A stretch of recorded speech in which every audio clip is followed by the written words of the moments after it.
Prakrite kriyamanani gunai karmani sarvashaha ahankara vimurhatma kartahamiti manyate. The spirit soul, bewildered by the influence of false ego, thinks himself the doer of activities that are in actuality carried out by the three modes of material nature. Is the echo function on here? If so, kindly turn it off. Can you turn it off or not? That is the question. Is it you doing it, or is it the modes of material nature? Are you the doer? Is it on at all? Sounds like it to me. Okay, now we have to decide whether you did it or if the modes of material nature did it. Actually, in this case, it must be the diving prakriti. This Mahatma Nastumang Parata, diving prakriti masha. Yeah, that's the fact. Because he's doing it in the service of Krishna. He's not doing it, he's not saying out of ahankara, I'm the greatest adjuster of buttons on a graphic equalizer that ever existed in the history of the world. He's not doing it out of ahankara, he's doing it out of seva. So this is spiritual function. How can you be a spiritual graphic equalizer adjuster? Do it for Krishna. There's no echo. There's no echo. Okay. It's just the sound of it. It sounds like that. All right, okay, it's all right. It's more complex than having a simple echo function. It's a highly complex. Yeah, this is an old graphic equalizer from. Yeah, that's the main thing. Whether or not it echoes is a detail. So, purport, by His Divine Grace, Srila Prabhupada, two persons, one in Krishna consciousness and the other in material consciousness, working on the same level, may appear to be working on the same platform. You see, someone comes and adjusts the sound and he's in Maya. And someone comes and adjusts the sound and he's not in Maya, he's doing it for Krishna. See, it's all practical. But there is a wide gulf in their respective, a wide gulf of difference in their respective positions. The person in material consciousness is convinced by false ego that he is the doer of everything. He does not know that the mechanism of the body is produced by material nature which works under the supervision of the Supreme Lord. The materialistic person has no knowledge that ultimately he is under the control of... Any ideas? Krishna. Under the control of Krishna. Ultimately, we're all under the control of Krishna. That's right, isn't it? The person in false ego takes all credit for doing everything independently, and that is the symptom of his nescience. He does not know that this gross and subtle body is the creation of material nature under the order of the Supreme Personality of Godhead, and as such his bodily and mental activities should be engaged in the service of Krishna, in Krishna consciousness. The ignorant man forgets that the Supreme Personality of Godhead is known as Hrishikesha, or the master of the senses of the material body, for due to his long misuse of the senses in sense gratification, he is factually bewildered by the false ego, which makes him forget his eternal relationship with Krishna. The whole approach of Bhagavad Gita and of Vedic knowledge in giving knowledge, giving information, and giving direction to people is very, very different to that in the modern world. Very different approach, very different outlook altogether. Now, this verse we can take as Vedic psychological analysis. But it rests on a set of axioms completely different to that in the Western world. In fact, in the Western world, their psychology one of the main problems they have in psychology is they don't know, they really, literally don't know what they're talking about. They don't know really, they can't define the mind or the psyche.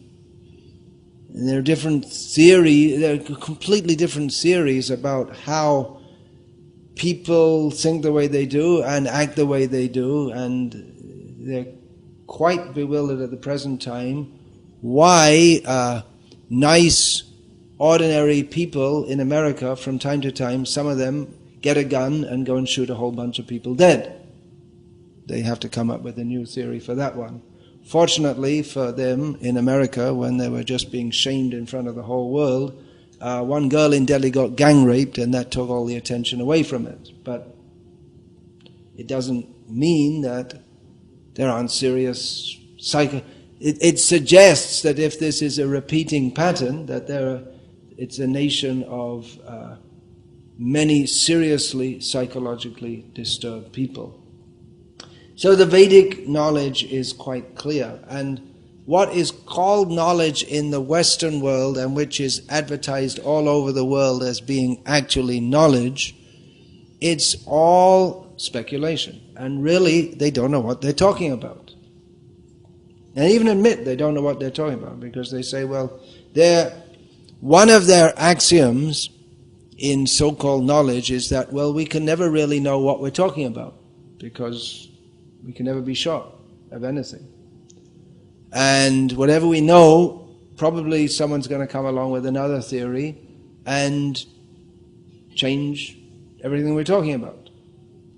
So what they call knowledge and education, it's literally education in ignorance.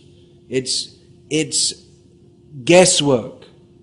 And all they can say is, at the present time, this is our guess. This is we were previously there were some monkeys jumping around, and then one of them was called Charles Darwin, and then some more monkeys came, and now we're more intelligent, and these are the theories. This is at our present stage of development, and it's more advanced than anything that any monkeys had previously. And it's highly advanced, and therefore we have such a wonderful society in which from time to time people pull out guns and shoot a whole bunch of people dead. And, well, we're not quite sure what's wrong, but anyway, we have a great society. You can go to Disneyland, and you can watch cartoons on TV, and we have all these wonderful cultural advantages of life in the West. Everything's great and everything is wonderful. Some things go wrong, well, we're sorry. We're trying to get it better. We're trying, but we don't really know. The Vedic outlook is clear. Oh, another point, very in the field of theology, a dying field in the Western world. It never really was alive. It was just, again, based on speculation, because, if you look in the Bible, there's hardly any philosophy of any kind there whatsoever.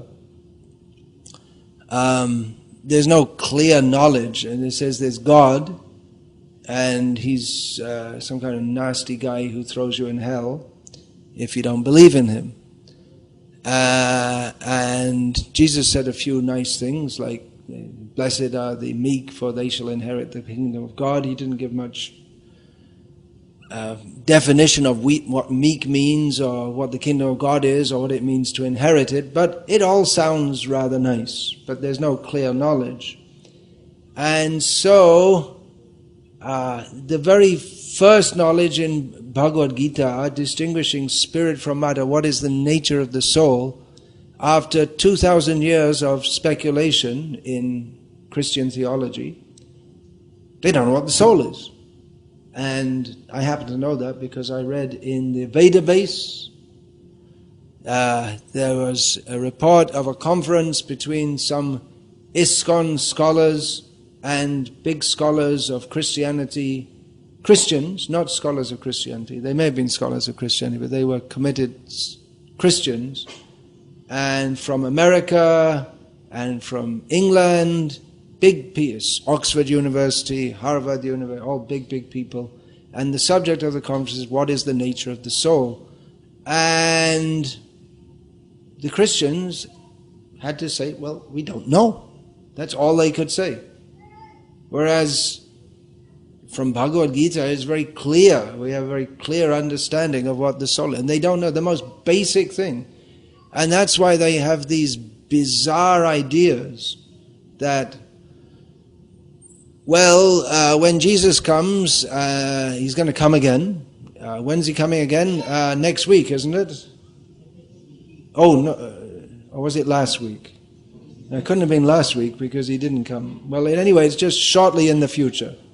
And then it comes and he doesn't come, and then they say, well, it was not, we just got it a little bit wrong for the 2000th time or something. And now, actually it's just 6 months down the road or 9 months down the road. And it goes on like, it's been going on like that for 2,000 years. I mean, even in my short life in this miserable body, all 56 years of it or so I'm told, I can't be sure, but I mean, I'm told that I was born on such and such a date, and I presume that my parents aren't cheating me. Can't really tell for sure. But I'm supposed to be this body is supposed to be 56 years old, and I didn't carefully follow it, but there have been several comings of Jesus predicted in that time, all based on the Bible.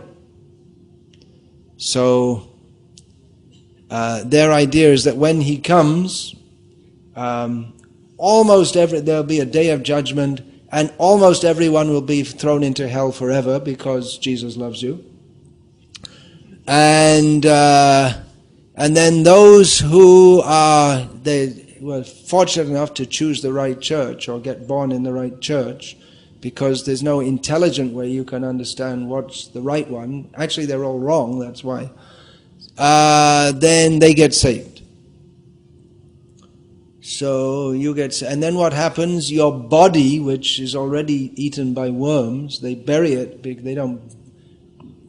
At least in the Catholic Church, they bury the body with the idea that it'll be resurrected. They don't burn it. But then it's already eaten up by all worms and this and that. So Jesus has to bring your body back to life.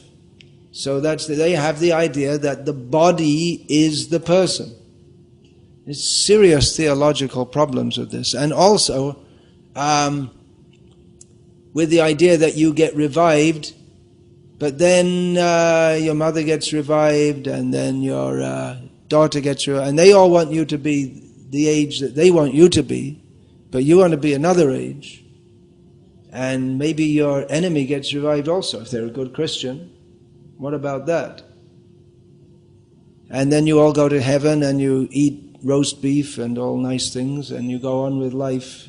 There must be a slaughterhouse in heaven also, I guess, because they like to eat meat. So they have no idea. It's all based on speculation. And then they came up with science, and that's also based on speculation. We looked through a microscope and we saw something wriggling around, and we wrote a book, and that became science. I've often said this, but you don't know because probably most of you haven't listened to me much. Those who have might be bored by this example. But anyway, when I was at school, I was taught that the cell, the biological cell, is a very simple organism, and that very soon scientists will be able to reproduce it in the laboratory. I found out later that this is a bunch of what in America is called BS. It's nonsense. Srila Prabhupada's favorite word was, in this regard, was nonsense. So I should speak according to the parampara. So it's nonsense. And then that the cell is actually extremely complex, and this finding out by scientific research the the complexity of biological cells, even the most simple ones, that apparently gave rise to the phenomenon of the intelligent design theory, which combats the Darwinian theory. So I was taught at school that it's completely nonsense, the idea that the cell is a very simple organism and very soon scientists will be able to create it in the laboratory. And what I found out much later, only about 2 years ago, is that not only was their so-called science wrong at the time, but they even knew it was wrong at the time, but they hadn't come up with a new theory, so they were still teaching us the old theory in the school. And they called it science, and you had to write, if you write this, then you pass your biology test. And if you say this is wrong, no one would think to say it's wrong, but then you are wrong. So if you're wrong, you're right. But if you're right, you get marked in the school as wrong. Because you have to believe what they tell you. In other words, it's not at all science, it's just that you have to believe what they tell you. And they're wrong. And they know that what they're telling you is likely to be proved wrong later, but they don't have any better theory. As, again, about 20 years ago or so, I was distributing books at the All India Science Convention, which is being held in Vadodara in Gujarat at the time. I was going to the hostels where all the visiting professors and whatnots were staying. And I was distributing Life Comes from Life. Good punch in the face for the so-called scientists. And I knocked on the door, one professor opened the door, and he asked me what I was doing. I said, I'm distributing these books. And he said, well, what's it all about? And I said that, well, it shows that Darwinian's theory is nonsense. And he laughed and he said, well, we already know that. And then I said, well, why do you still teach it? He said, well, we don't know anything else to teach. This is called science. So anyway, one thing I wanted to talk about here, I got off on a different track, that actually Veda means knowledge, apaurushaya. It's not knowledge. In the modern idea is that what people speculate and whatever seems to sound right, or actually it's not actually what seems to sound right, but whichever person manages to capture the media, that is what is considered right. Whoever is able to get promoted, just like there are so many scientific discoveries, they never get promoted because they're not in line with what they call science. It's not in line with scientism or their scientific dogma. So that's not really knowledge, because knowledge is independent of what we think about it. Do you get what I mean? Just like, for instance, we can, without getting into too many philosophical abstrusities, such as is everything around us real, or is it just a big illusion, without getting into that kind of thing, we can take as a fact that there's a table of sorts here, and there's a glass here. Well, actually, then we get into a linguistic problem, because this is only called a glass in Indian English, because it's not made of glass. All right, a steel cup, to use English. All right, so there's a steel cup on this table, right? Can you all see? Yes. There's a steel cup on this table. Is it my opinion that there's a steel cup on this table? What do you think? Now we're going to take all your opinion as to whether it's my opinion. It's a fact which, if if I say there is no cup on this table, I can say it, and Singapore is a relatively free country. So you're allowed to speak your opinion as long as it's not political. You're allowed to speak political opinions also? Not encouraged, yeah. Okay. So we're not saying anything political here. Okay, so we could make up some abstruse philosophical theories that actually it's all an illusion, and possibly I know some magical tricks by which I'm making it appear that it's not really there. But if we're just sensible and normal, we will all agree that there is a steel cup on this table, right? And even if all of us say, if we all take a vote that there's no cup on the table, it will still be there, right? So knowledge what is actually a fact does not depend on our opinion. That is why the Veda is apaurushaya. It doesn't depend on any person, it's just fact, that's all. And millions and billions of universes can come and go, bhutva praliyate, but the Veda remains the same because it is exposition of reality. We also say, we means Shastra itself says, Veda Narayana Sakshat. Veda is directly manifested from Narayana. So what does that mean? It's Narayana's opinion? Well, it could be said that also, because he is the absolute substantive reality upon which everything else depends, with all due deference to Professor Einstein, in which he says that everything is relative. But actually everything is, that's a fact that everything is relative, but you have to complete the sentence. Everything is relative to Krishna, who is the absolute principle. Everything depends on him. It's not just all simply existing, which is the modern idea, that this relativism we have in this relativism, the idea that everything's just existing and everything is relative to everything else and nothing is absolute, it's actually Mayavad.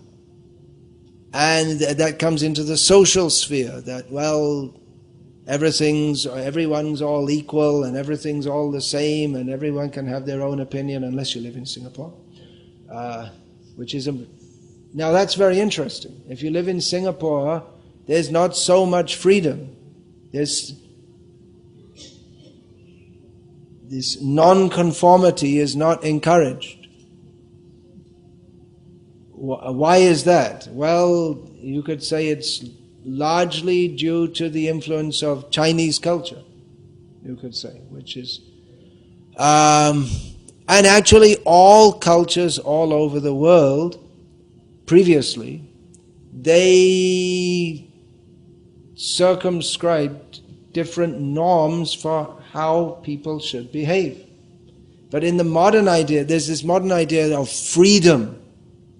It's very prominent in the Western world. If we study the history of ideas, with the oppressiveness of the church and the monarchies in the Western world, and then there was the French Revolution and the American Revolution, and freedom, the idea of freedom, and everyone should have their own free idea, and the whole of civilization, according to the feminists, is the history of the oppression of women by men.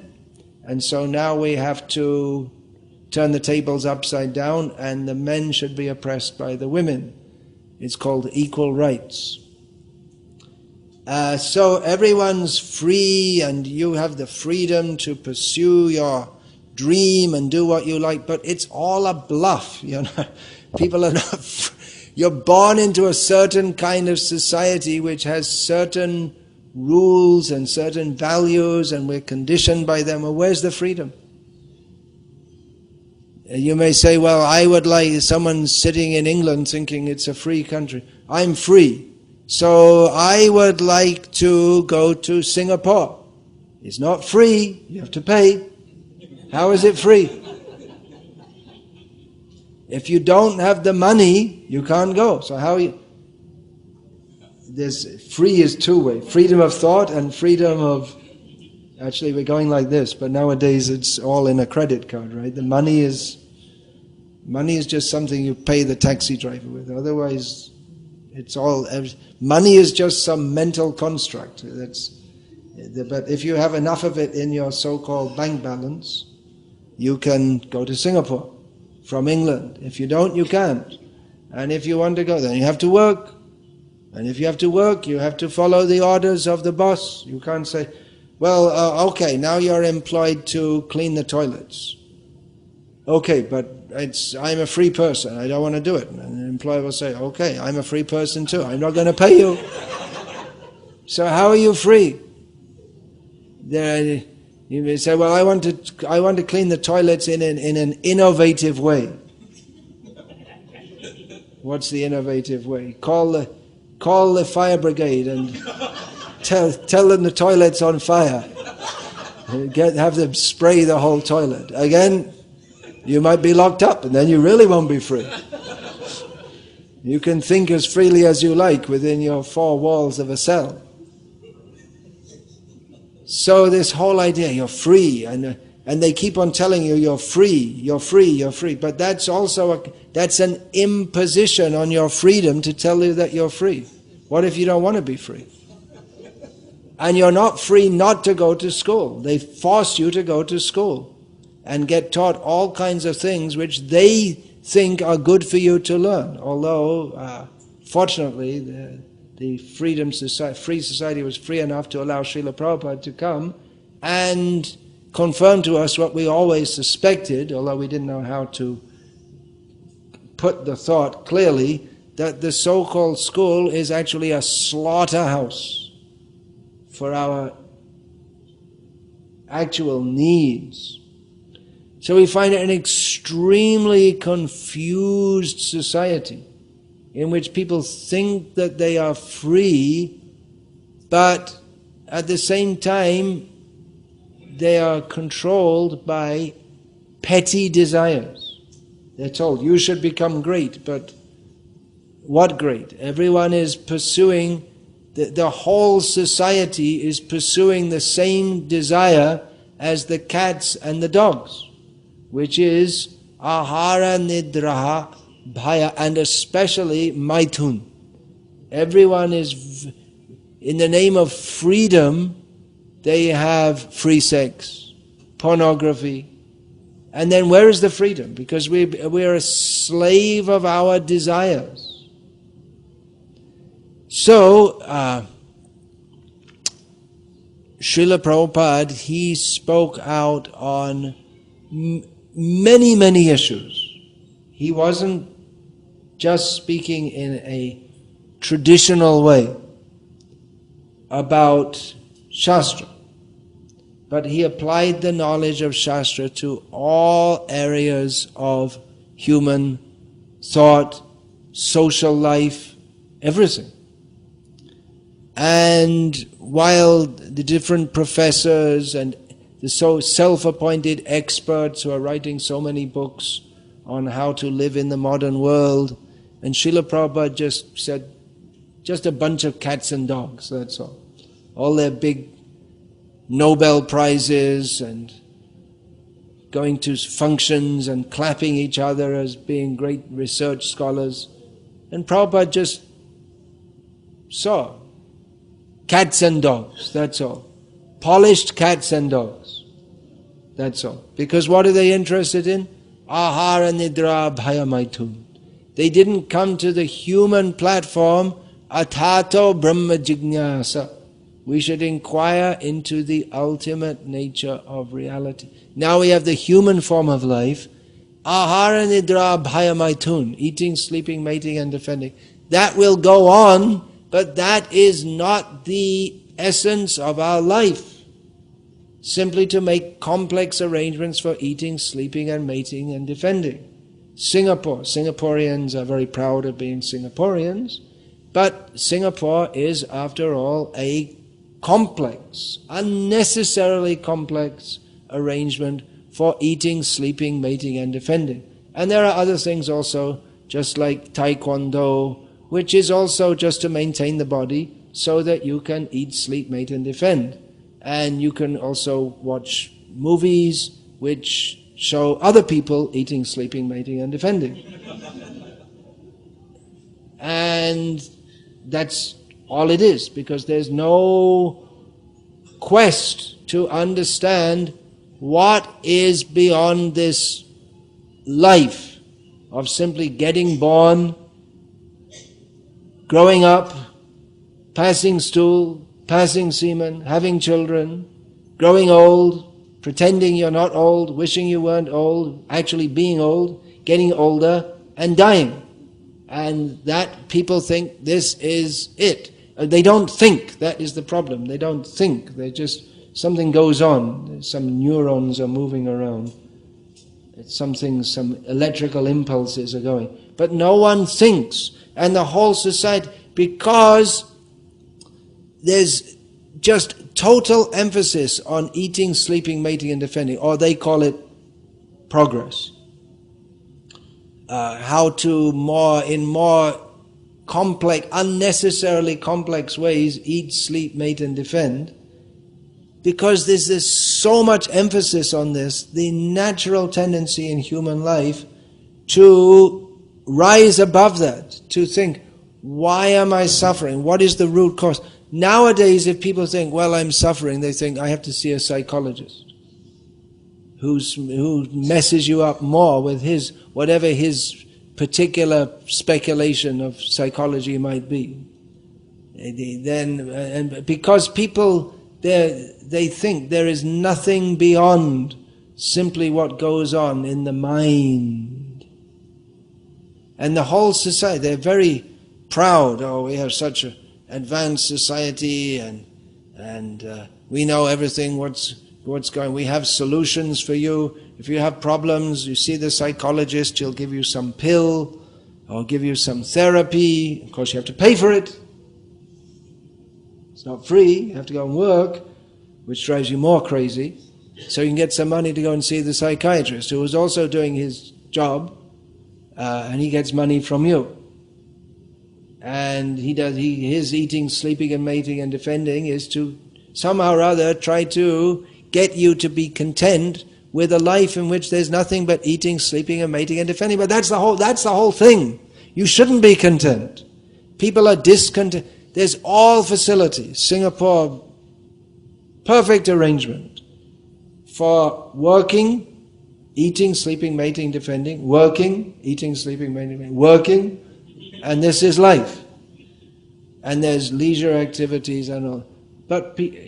And people can be kind of content if they just agree not to think very much. If you think, what will happen after death?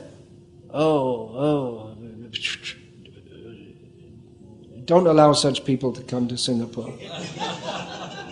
They shouldn't come. Block out the internet site. These are stupid questions when there are more important things to do, like play tennis or watch someone else play tennis. Or if you don't like tennis, there are so many other sports. So if you don't like sports, well, you can play a computer game. There are so many things to do. Why do you bother us with all these things? Well, there's a problem with just going on with life and not thinking. The problems are that there are birth, death, old age and disease, and you can't avoid it. And even if you absorb yourself in a computer game or play tennis or whatever, there's so many things to do. Take your dog for a walk. Bring the plastic bag. Do you have plastic bags here? They have that system. When the dog passes stool, you have to pick it up and put it in a plastic bag. Very sophisticated society. See, they don't just let your dog pass his stool here and there, but you pick it up. You see, now you want to be a servant of Krishna, you become the menial servant of your dog. Picking up the stool of your dog. This is progress. This is very, very advanced civilization. But if we point out, Janma, Mrityu, Jara, Vyadhi, Dukkha, this is miserable. Oh, don't know about that. No. Birth, we have a hospital. Mrityu, just don't talk about that. Old age, we have a hospital. Or you can do taekwondo and take Chinese medicine and try to become younger. But it doesn't work. It doesn't work. Whatever you can take, you can have 24-hour Chinese medicine treatment. There's smoke and injections and all kinds. You can have someone chant mantras for you, go to the temple, but you have to die. You have to get old, you have to die. Oh, why do they talk about these things? That's it. They don't want you to think about it.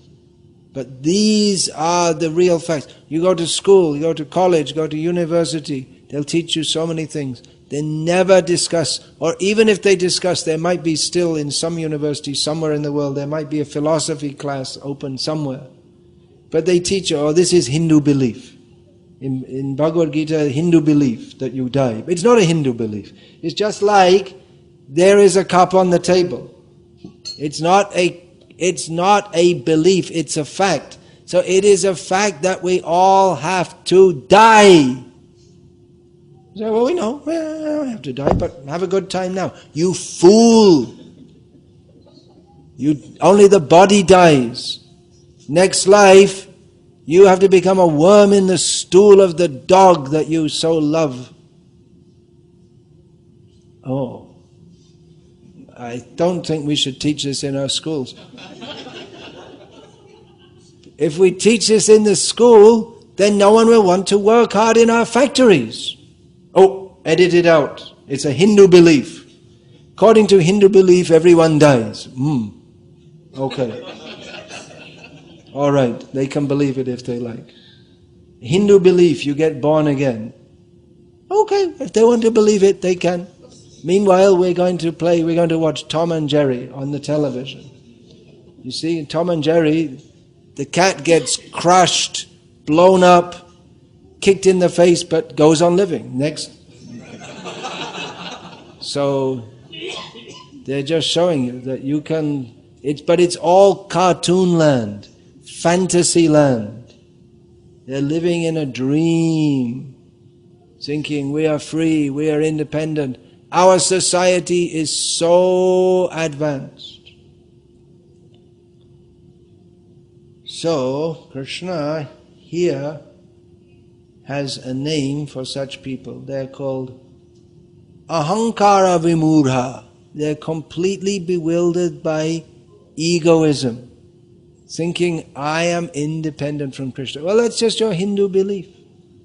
No. Bhagavad Gita is not a Hindu belief. It is a fact.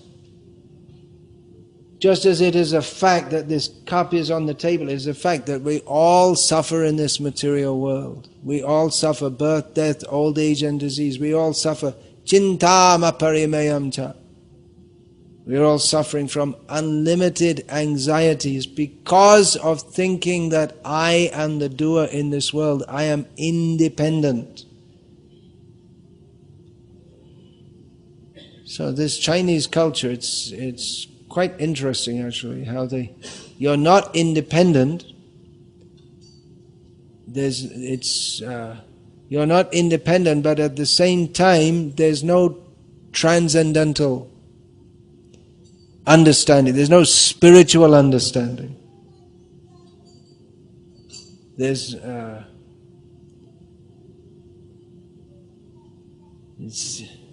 sometimes they talk of Eastern culture, but Chinese is very different to India. Even the Chinese, they may accept there is life after death, but there's no Brahma Jignasa. And of course most of Indian culture also, they're also ahankara vimudhatma.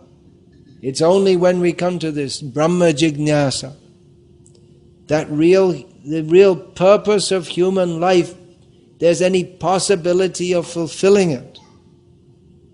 Otherwise it's in various sophisticated ways, maybe some religious ways, mystical ways. It's eating, sleeping, mating and defending.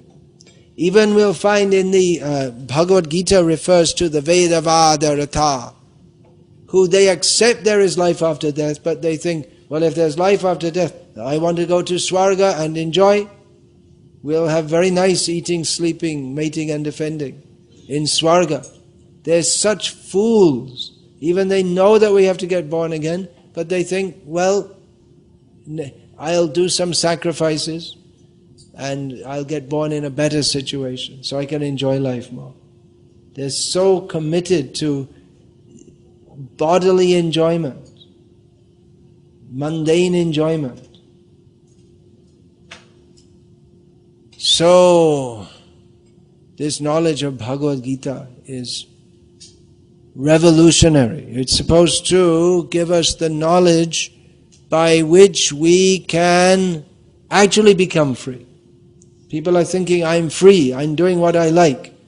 But actually for the jiva there is no freedom. We don't have freedom. We're eternally dependent on Krishna. Mamai vangso jiva loke jiva bhuta sanatana. The only free person is Krishna. But he also admits to not being free. Aham bhakta paradhina nahi aswatantrahi ivadvija. He said, I'm also not free. Krishna is also dependent. He's on the love of his devotees. So where's the freedom? Just we can choose either to love Krishna and partake of the bliss of being in Krishna consciousness. Actually Krishna is free, but he comes under the control of his devotees. That is our choice. We can choose to serve Krishna and love Krishna and be happy, or we can think that I'm free, I'm independent, I can do what I like, and be controlled by Krishna's Maya. So this whole society is very much ahankar. Those who have money, richer countries, just like in Singapore, they're thinking, we're better than Malaysia and Indonesia and India. India, we're better. We're developed.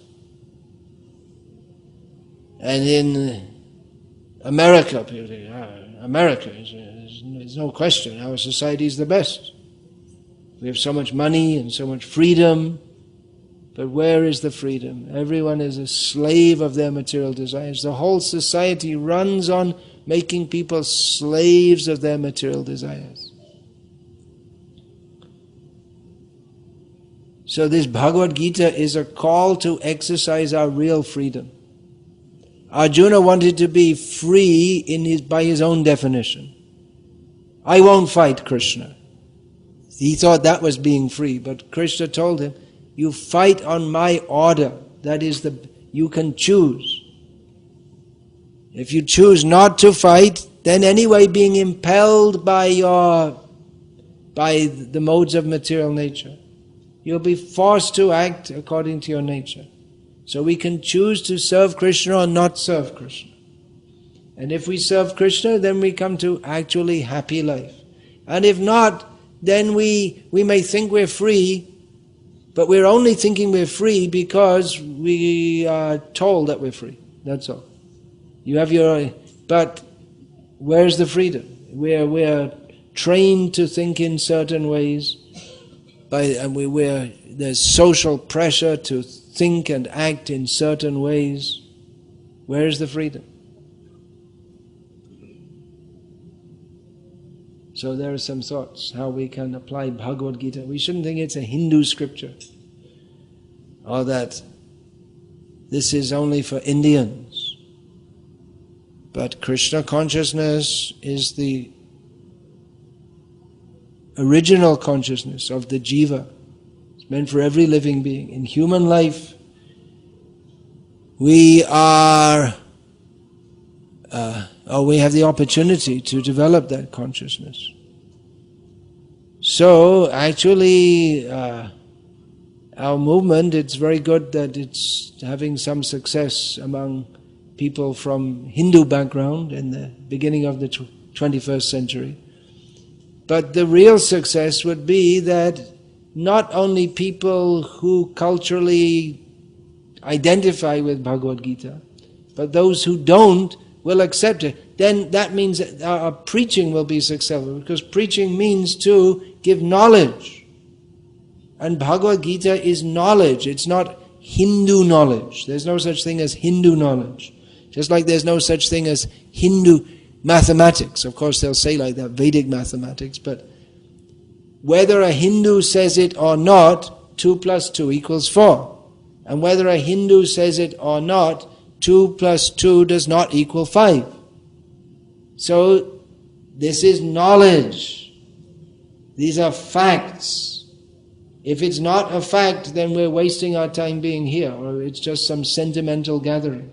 If we're not talking about reality, that which is actually true. If we think that we're all gathered here, just like some people go to Sai Baba Satsang, some people go to a Christian church, some people go to a scientific meeting, and we're just here because we like this. And then our movement is a failure. Unless we understand that this is reality, then it's just a sentiment, that's all. So if we're only able to bring Hindus, of course it's not bad that we're bringing people from a Hindu background, but if we're not able to communicate this knowledge which is independent of Hinduism or Judaism or atheism, it's knowledge, unless we're able to communicate that to all classes of people, then it suggests that we're becoming an ethnic, dogmatic, sentimental group. Because if it's knowledge, it should appeal to everyone. Of course, culturally, Krishna consciousness tends to appeal more to people from a Hindu background. But Srila Prabhupada presented that this is scientific knowledge in the true sense of the term. This is knowledge of the difference between matter and spirit. It's as true for a person of English descent, which applies to my present incarceration in a body. It's true for a person of Chinese descent. It's true for a person of African descent. And it's true of people of Hindu descent. It doesn't make any difference whether you're a Hindu or a Jew or a Muslim or a Christian. Dehino sminyata dehe komarang yovanang jara tata dehantara praptihi. That happens to everyone. Everyone, whether you're born in a Jewish body or an Indian body or a cat body or a dog body, you're born, the body grows, it gets older and it dies.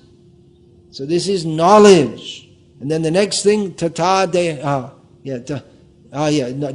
but the term is given dehantara prapti, attaining a different body. So this is knowledge which applies to everyone. Either it's true or it's not true. Just like people sometimes say, do you believe in reincarnation? Which is a stupid question. And I tell them that. It doesn't matter whether I believe in it or not. If it's true, it's true. If it's not true, it's not true. So it's not to say, do you believe in it? Does that mean, well, I believe in reincarnation, so when I die I'll get born again. And here's a Christian, he doesn't believe in reincarnation, so it won't happen to him. And for the atheist, it won't happen to him either. It only happens if you believe in it. But that's not a fact.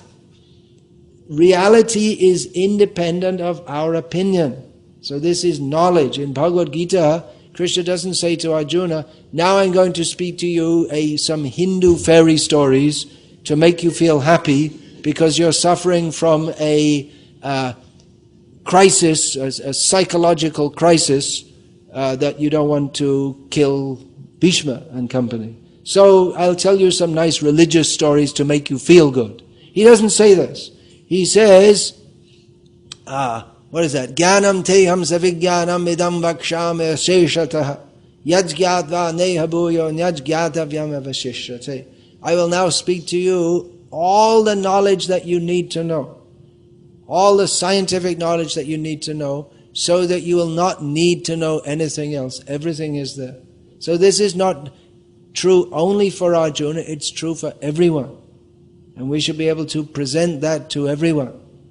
If people at all have any intelligence, and Srila Prabhupada was kind enough to grant that people to have some kind of intelligence, therefore he spoke Bhagavad Gita to them. So of course people's intelligence is very much covered by this ahankara, this sense of thinking themselves the body. But Srila Prabhupada, he spoke the philosophy of Bhagavad Gita wherever he went. So he accepted that people, the possibility is there that they can accept this on an intelligent basis, as Arjuna did. Arjuna was just a complete psychological wreck, a mumbling mass. I don't want to fight. And Krishna said, you're just a fool. Stop talking this nonsense. And spoke to him knowledge. Krishna brought Arjuna from the position of a sentimental idiot to a self-realized person by speaking him the knowledge of Bhagavad Gita. He didn't say, look Arjuna, you're a Hindu and I'm a Hindu god. Why don't you worship me? He didn't tell him that. He told Arjuna, he gave him the knowledge by which he understood that he's meant to surrender to Krishna. Look, English, see, not Hindu. Then why am I chanting Hare Krishna? Did I think, well, actually I want to be a Hindu. My parents raised me as a Christian, but actually I'd like to be a Hindu. No such thing. Because Srila Prabhupada gave us this knowledge of Bhagavad Gita and practical understanding of who we are and what is the knowledge of what we really need to do in our life by understanding who we are, what is the actual nature of reality. Therefore, we have taken this up. So you should bring it to everyone, not only Hindus. It's not a Hindu religion. All right, Hare Krishna. If anyone has any question, comment or protest, they may now express it. Thank you for listening kindly. That is largely due to your Hindu culture. It's a fact. Hindus are more likely to take because they have the culture of listening to religious speeches. If I said this kind of thing in a school in England, they'd all start talking and fidgeting and someone would start shouting and protesting. So you have the culture. So that is favorable for taking to Krishna consciousness. But of course you have to hear the right thing. If you hear the wrong thing, then by your Hindu culture you can go to hell. You can be a very pious Hindu and go to hell.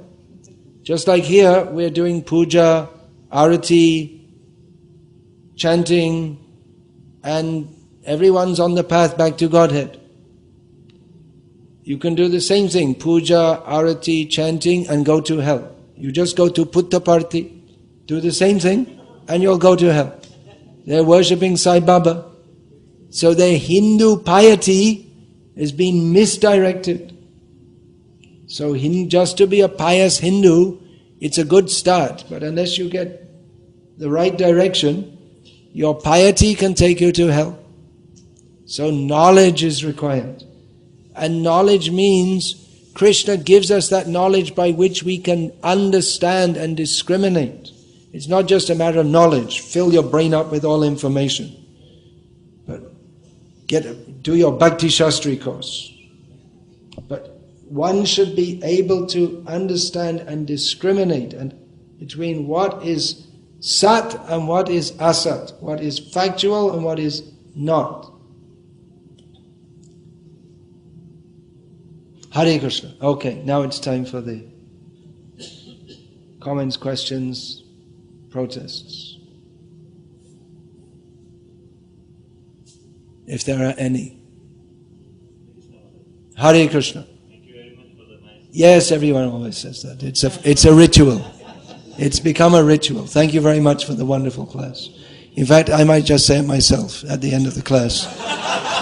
Just to save everyone the formality of saying it. All right, I'd just like to congratulate myself on giving a wonderful class. And no ahankar, we're not supposed to have ahankar. So what's the question? Let's get down to the important thing. Well, as you're practicing devotees, and when we are working or children are going to school, our philosophy and faith is not that deep. So sometimes we get affected by, our... Sometimes we get affected by asat sangha, because we're in asat sangha. We're going to school and work. So, what to do? Ever anyone asked you this question before? Yeah, you're a preacher here. It comes up all the time, doesn't it? Well, Chaitanya Mahaprabhu says, Asat Sangha Tyag E Vaishnavacha. Giving up the association of asat. That is the symptom of a Vaishnava. That's how a Vaishnava... Now, asat is a very broad term. In its simplest sense, we can translate it bad association. But we're in the world of asat. What to do? Well, we have to protect ourselves by sadacha, by strong sadhana, that's sadacha, satsanga. We have to pump up our sat, then we won't be so much affected by the asat. But best of all is to live always in the association of those who are sat. So for that end, Srila Prabhupada, he wanted to establish, and this was a major part of Prabhupada's mission, which has largely been forgotten. He wanted to create communities where devotees can live together very simply, not having to work hard day and night. Bifale shevenu kripana dorajana chappala shukala balagire. This is the description of. Everyone is working very hard for someone who's a rascal, who doesn't care for them, who wants to squeeze as much as they can out of you. What for? Just for a little sense gratification. So Srila Prabhupada recommended that we have our own communities. Not only recommended, he was very strong that we should, it's part of his mission, in which we live simply. It means we don't have so much comfort. If we live simply and work for our basic needs, that means we won't have air conditioning, which for people living in Singapore might seem impossible. But there were people living here for generations who never had air conditioning. And you can live like that. I don't know, I was living in KL and traveling all over Malaysia in the mid-1980s to late 1980s. And we didn't have AC. We never used AC. And nowadays I think everything everywhere is air-conditioned. But in that time we didn't want, and we didn't miss it either. If you don't have it, you don't need it. If you have it, you think you need it. So living simply, grow your own food, protect the cows, very important. And in this way, live with devotees and chant Hare Krishna. So that's a major part of Prabhupada's mission, which, if you want, you can do great service in moving toward that. Of course, in Singapore it might be difficult because it's a very small place. And I guess every inch of land is already either... it's not like there's any spare land here. But in Malaysia, I saw Singheshwar Prabhu. He told me they're making some communities there. So you could maybe participate in that. Or in India. some communities like that, because it is a major part of Prabhupada's mission, and it is a major problem for most of our devotees, because most of our devotees nowadays are married and they just can't leave everything like a brahmachari, and they have to think about how to make arrangements for their family. And in modern society, they don't leave us much choice, actually. I mean, there's so many different things you could do, but basically you have to work for someone, or maybe you can do your own business, although it's increasingly tough to do your own business. But even if you do your own business, you have to work very hard. And you have to mix up and associate with people who are not devotees. And their values and everything they do is very bad for Krishna consciousness. So if we live with devotees, then we can be Krishna conscious very easily. During your work time, you can chant Hare Krishna. I don't think you can do that, whatever work you're doing. You can't do that mostly. If you're plowing the field, you can sing as loud as you like, Hare Krishna. A rural community doesn't mean everyone's plowing the field. There are also doctors and architects and, well, architect may, yeah, that's also needed, but houses can be simply built also. You don't need an architect to build a simple house. There are so many things. Teachers, cooks, and you can chant Hare Krishna freely. Everyone gets up in the morning, goes to Mangalarti. No late nights like this. So that you can consider also, as it is a problem for everyone who comes to our movement, almost everyone. So Prabhupada gave the solution: live simply, chant Hare Krishna. That's the revolutionary answer. Otherwise we're all stuck generation after generation in this nasty so-called civilization, which is very, makes it very difficult to be Krishna conscious actually. You're not allowed to be Krishna conscious at work. I mean, you can be in your mind, but the activity, you're not allowed to talk about Krishna, chant about Krishna, think, you have to think about your work. So they make it very difficult, impossible. Any other question? Comment or protest?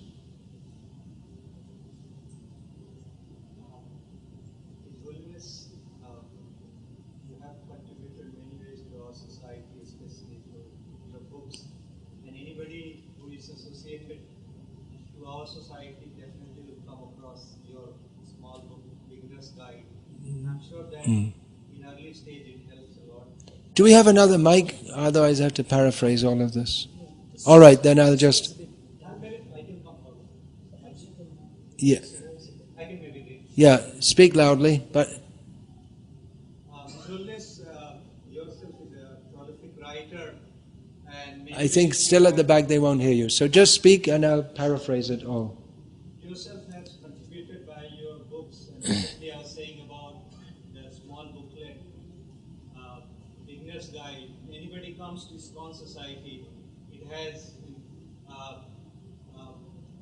like in the beginning days it helps a lot, and anybody comes to our society definitely somehow or other comes in touch with this. So it's our gratitude for writing His Holiness that book. Thank you very much. Hare Krishna. All glories to Srila Prabhupada for giving me the opportunity to engage in his service. So with that appreciation, I have a question, His Holiness, that we want to know, with humility, we want to request to speak about Prabhupada, how you first met and what led to you. You were raised from a Christian background. You want to know how I came to Krishna consciousness? Well, I have a book about that also. Because many people used to ask me, so I wrote it in a book, and it's called My Memories of Srila Prabhupada, and copies are available outside. That's another reason why I write books, because people say they ask the same questions over and over again, and people make the same errors over and over again. So if you write books, then you get fed up of answering the same question. Or maybe, well, in Krishna consciousness you can say the same thing over and over again. Actually, there's two books in which how I came to Krishna consciousness is described in My Memories of Srila Prabhupada, and my previous life is described in the book Jai Srila Prabhupada. Do we have copies of that here? I think only in Tamil. Huh?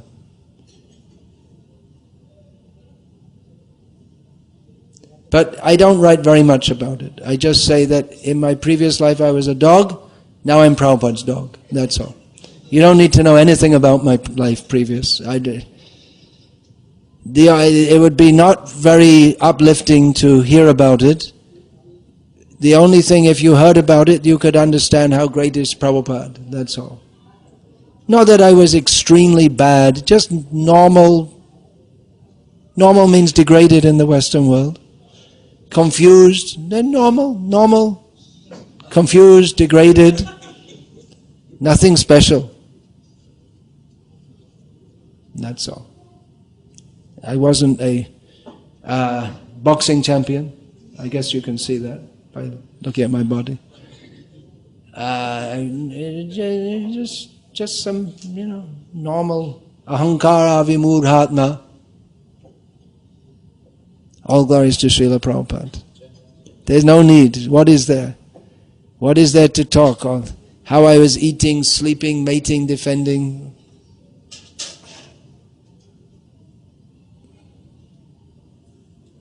No need to discuss. Yeah, anything else? I think the question that partly I was saying, like you had some theological background, you had a Christian upbringing. Theological background? Christian upbringing? Like I said, there's no philosophy, so... Well, that's one reason why if we start thinking, then there's nothing satisfying in the whole of the Western world. There's nothing. There are no answers. There are no proper answers. If you have real questions, the only answers you're going to get are from Prabhupada's books, actually. There are no proper answers anywhere else. If people have real questions about the questions that people should have, what is the purpose of life? Why are we suffering in this world? Most people can't even see that we're suffering. The so-called religion, Christian religion, their whole idea is that this world is a place of enjoyment and then God makes it nice for you. And already, Hindu religion also, people are praying, God make everything nice for us in this world. God bless America. That's what they say in America. It's a common thing. God bless America. God bless our bombs that we're dropping on. Oh, we finished dropping on Iraq. Bombs are a bit out of date. Now we have drones. And so God bless our troops. What they say? They think, everyone thinks, the Jews think that we're the chosen people. The Americans think that God should bless America while we go and blow people up and the others are saying, Allahu Akbar, Allah should bless us while we're killing the Americans. What is this? It's like some kind of tribal, they have some idea of some tribal God who supports our clan as we go to fight with another bunch of ignorant people. This is not transcendental knowledge. This is just, it's the same as what they call the barbarians. That's all. So if people have real questions, why are we suffering? What is the nature of God? Not just you. Why should we believe? We were told in the Christian faith, you should just believe. Belief is the main, that's it, belief. You just believe. What exactly you believe in? You just believe in Jesus. What does that mean, you believe in Jesus? You believe that Jesus died. You have to believe that God came to this world, they killed him, God was dead for 3 days, and then he came back to life again. And if you believe that, and then you're saved from burning in hell forever. It doesn't make any sense whatsoever. They say God is all merciful, But sometime for some kind of whim, there was some angel who became his enemy, and almost as powerful as God. Satan, Lucifer. And so Lucifer and God, they're in a big tussle, and God is having a hard time, and actually it looks like Satan's on top. If you look, it looks more like Satan's in control than God's in control. But they say that if you believe in Jesus, then you'll be saved. And then otherwise you burn in hell forever. It doesn't make any sense whatsoever. And you love God and you kill the animals because God gave them to you to eat. All kinds of... It's religion influenced by tamoguna. But they're convinced they're right. So Srila Prabhupada came to London and they asked him, "Why have you come here?" Prabhupada said, "To teach you what you have forgotten, God." So that's a fact. So try to understand this. Try to understand the teachings of Bhagavad Gita. Sometimes Srila Prabhupada told how he met his guru, and there are a few lectures like that, but mostly he spoke Bhagavad Gita and Srimad Bhagavatam philosophy. So we should follow that.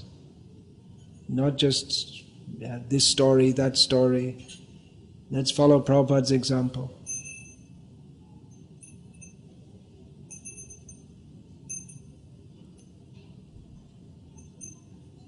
Okay, so Hare Krishna. We'll finish there. And what's your name? Devananda Hari Prabhu said that I'm writing books. Yes, I'm writing books. And some of these books are available here, including, I think there's one copy left here of my memories of Srila Prabhupada. There are other books I've written. Beginner's Guide to Krishna Consciousness, is that available here? You have it. And it's also available here in Bengali, Tamil, Kannada. Kannada-speaking people. There's still some copies on Speaking Strongly in Srila Prabhupada's service. We have some copies. That's the last book that I brought out. On Lord Chaitanya, yeah. I made that small book because mostly our devotees, they didn't read Chaitanya Charitamrita, because we tell you, first you have to read Gita, Bhagavatam, Nectar of Devotion, then only you can come to that. So a little introduction, small book on Chaitanya Mahaprabhu, giving the overview of the pastimes and the teachings, and that also because people in India, they don't know. So that book is available now in English, Hindi, Gujarati, Tamil, Telugu, and maybe some other languages, Russian. So like that, a few books are there. Glimpses of traditional Indian life, that's to give some idea of how Srila Prabhupada wanted us to live, to establish these farm communities. So that's an important book. Brahmacharya and Krishna Consciousness. That's an important book for all devotees. Yeah. Grihastas, they can appreciate it more than brahmacharis. Brahmacharis, when they read that, they think they're just trying to convince us to stay brahmachari, that's all. And Grihastas, when they read, they can understand. It's all true. If a brahmachari doesn't understand it, then he has to become a grihasta. Then he'll find out it's all true. Yes. You may indeed. They already asked one, you can have another one.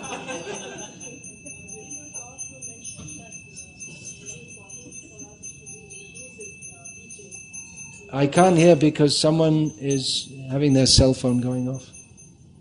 Give them a $500 fine. Please start again. During my talk I mentioned You mentioned about being more inclusive in our preaching in terms of including the local population. being more inclusive, Including the local population. including all classes of people. Yeah. But through my readings of Srila Prabhupada's books, we find that he almost started with no Indian, He started with no Indians. That's because the Indians weren't taking to it. Srila Prabhupada tried to start his movement in India, but at that time people weren't interested. It's only when Prabhupada brought devotees from the West, and the Indians are so brainwashed to think that we have to do everything Western, that they thought if the Americans are chanting Hare Krishna, then we should too. My question to you is, I've heard Srila Prabhupada mentioning in one of his last lectures about the reluctance of the Indians to join this movement despite Reluctance of the Indians to join this movement, which has changed now. Some Indians are joining. It's mostly middle-class Hindus. We haven't reached out much to the rural people, to the what so-called Dalits, to the Muslims, Christians. It's mostly appealing to... Actually, different classes of people will take to it, but we're not going to them much. We have our temples in the cities, and people come and they're happy and we're happy, and that's it. But Srila Prabhupada also wanted padayatras. So we shouldn't be it's nice that the middle class Hindus are taking to it, which is a large constituency, but if we say our movement's successful in India, that's true, but only among a limited population. India also has one of the largest Muslim populations in the world, who we don't make any effort to reach them. So, there you go. My question is, I see, from my experience of traveling, I include traveling in India and around the world, I feel most of the ISKCON temples now have a lot of Indians. Most of the ISKCON temples have a lot of Indians. My observation, I may be wrong, but I just like to know from you, I find that there is very little, I don't know why the locals in all these countries or in these places. Why do the locals in all these places not come? Because it's full of Indians. Really? It's like more like They come and they think it's a Hindu religion. Then they don't like to come. how do we, what did we do differently for him to attract? What do we do to attract the Westerners? Good question. Well, we can preach to them. That's a good start. If you don't preach to them, they're not going to come. If Indians who have taken over our temples in the West, they can also preach to the Westerners and tell them, you're not the body. There are temples in the West where there are some in which there's still Western orientation, not all Indian. There are a few. I can think of Central London is one, Berkeley in California is one, Alachua is one, although they don't really go out and preach much. It's just that people in Western bodies came out there. So yeah, more work has to be done in this regard. One thing is that book distribution is going on. That goes to everyone. But when people come, they often think that it's something Indian, and because of cultural bias, they don't want to take part in it. So that our success in preaching among Indians all over the world has become an obstacle in preaching to non-Indians, if we are honest enough to face that. So we should think of that. We shouldn't be comfortable, just the Indians are coming, they're nice, they're cultured, they give donations without having to harass them too much. They like to. And we can be comfortable. But that comfort is not Chaitanya Mahaprabhu's movement. So it's a consideration. You also, living in, those of you who are Singaporean citizens, you can also reach out to the non-Indians and non-Hindus. When we say Indians, we just kind of presume that we mean Hindus, but now I think it's more than 20% probably of the Indian population, and it's increasing wildly all the time, is non-Hindu. And Hindu also. I mean, there's so many wrong ideas. So, yeah, Krishna consciousness is not just meant for nice, pious, middle-class Hindus. There are no doubt nice, pious, middle-class Hindus are very nice, pious people, but we have to reach out to the dino hino, papi tapi, all the others also. And even the nice, pious, middle-class Hindus, mostly nowadays, they all eat meat and drink and all kinds of things. This girl who was gang raped, she was probably, I don't know, but it's probably by middle-class Hindus. Doesn't mean they're all gang raping, but just to be a nice, pious, middle-class Hindu is not the perfection of life in itself. So, there is a lot of work to do among nice, pious, middle-class Hindus also. It's not that we should stop that, and they are our natural customers, as Srila Prabhupada said about the hippies at the time. So naturally we want to expand among people who will take to it more easily. We want people to take to Krishna consciousness, and those who will take to it more easily, that's our natural preaching field. But then we should reach out beyond that also. So book distribution is a good start. And then there are other things also. We have to make facilities for and make arrangements that people from different cultural backgrounds don't feel ethnically disoriented when they first come. So we could, for instance, in Singapore have programs which are specifically aimed at the Chinese population, which is, after all, the majority population here. As in Hong Kong, the Chinese preaching was started by understanding that Chinese people, they have an cultural bias against anything Indian. And if they think Krishna consciousness is Indian, then from the very beginning they're not likely to take to it. So preaching was done in a different way, with different style prasadam, and different approach altogether. And it got started, so you could do that also. Maybe here in Singapore you could have maybe different programs by Chinese for Chinese. There are some Chinese body devotees here, so you think about it. We should don't be comfortably situated in a little box and just live in that box. We have to get out and get out to all kinds of people. Our movement hasn't made much effort to preach in the Muslim world. That's a great challenge. It's a difficult one, no doubt, but that will be a great victory for our movement when many people from Muslim background take to Krishna consciousness.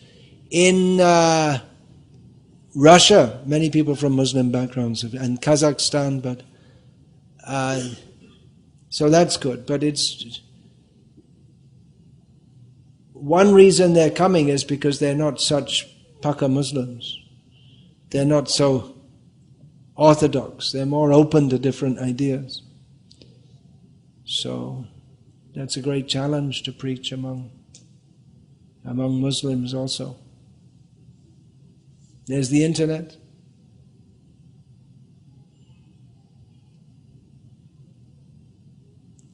Anyway, if we discuss that now, it becomes a very big discussion. So it's important, but we won't pursue it further. Hare Krishna. I'd like to finish now, because I have another engagement this morning. Thank you very much. All glories to His Divine Grace, Srila Prabhupada. Hare Krishna.